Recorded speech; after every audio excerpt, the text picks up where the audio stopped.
In today's episode, I'm going to do a metal art challenge, and I'm going to make a lizard out of TIG welding. What's up everyone? Welcome to another episode from Pacific Arc TIG Welding. My name's Dusty. Today's a special episode. It's my first commission art piece. I'm really stoked for this one. This has been a long time coming, so I'm really happy to finally get down to a legit commission art piece for someone. I got hit up by a client who wanted a gift for someone special, and they wanted me to do some TIG welding art of a pet lizard. So this is an awesome challenge for me. I'm really stoked on this one.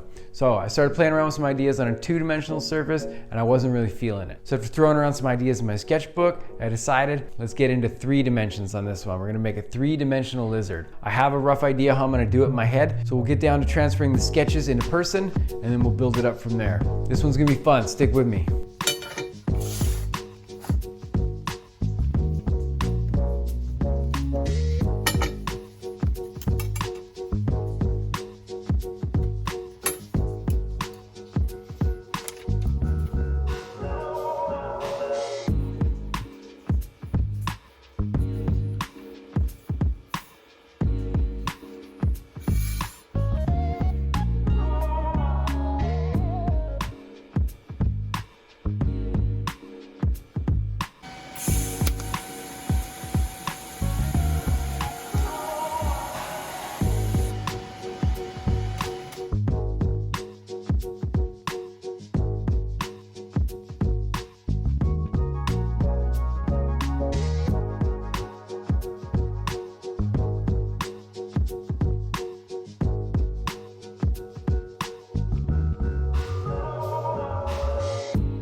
All right, so I got the body and the tail all dabbed up fully. I'll probably add a little bit here and there as I go along with the next steps, but yeah, that part's done. I only dipped my tungsten 400 times, but that's okay. That's how it goes doing this kind of bridge work stuff. It takes a lot of time and a lot of argon and a lot of tungsten, so it's just the way it goes. But what I'm gonna do now is I gotta get ready to start grinding it down, kind of get the profile a little bit more refined. I'm gonna go inside, warm up, then we're gonna do some grind work and see where it goes from there.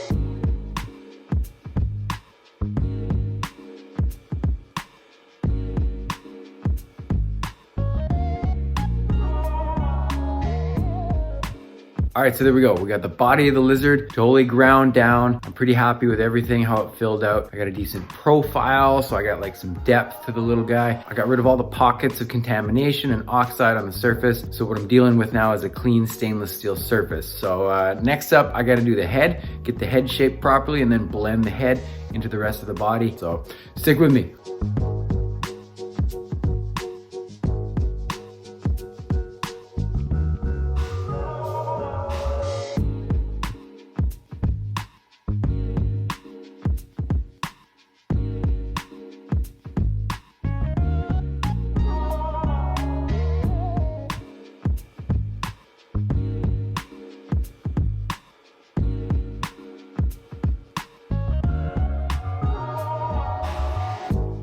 Okay, so there we go. I've ground it down. Basically, I'm pretty happy with the profile of the head and the body. I got the shape all kind of blended together for the most part. Obviously, as I get into the welding process where I'm gonna add some legs, little arms, I'll probably end up changing the profile slightly, but as far as the grinding and trying to get the blend of the profile and everything, I'm pretty stoked on it right now. I'm having fun. I actually emailed my client and I said, what's the lizard's name? We're just making this little creature, so his name is Louie. So yeah, like I said, we're gonna do arms and legs probably up next, and then once we get that all blended together with some TIG washing, try and make it look cool and colorful, we'll go from there. So, but we're having fun so far. So let's work on Louie some more.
Okay, so now that I got the lizard mostly done, pretty much happy with it. Probably make a few tweaks as I finish it up. This piece of wood is a piece of hardwood that I've had kicking around. I shaped it and I'm basically gonna put some stain on it now and try and make a little mount for the little dudes. So little Louie's gonna chill right on top of this thing here. This will be his home.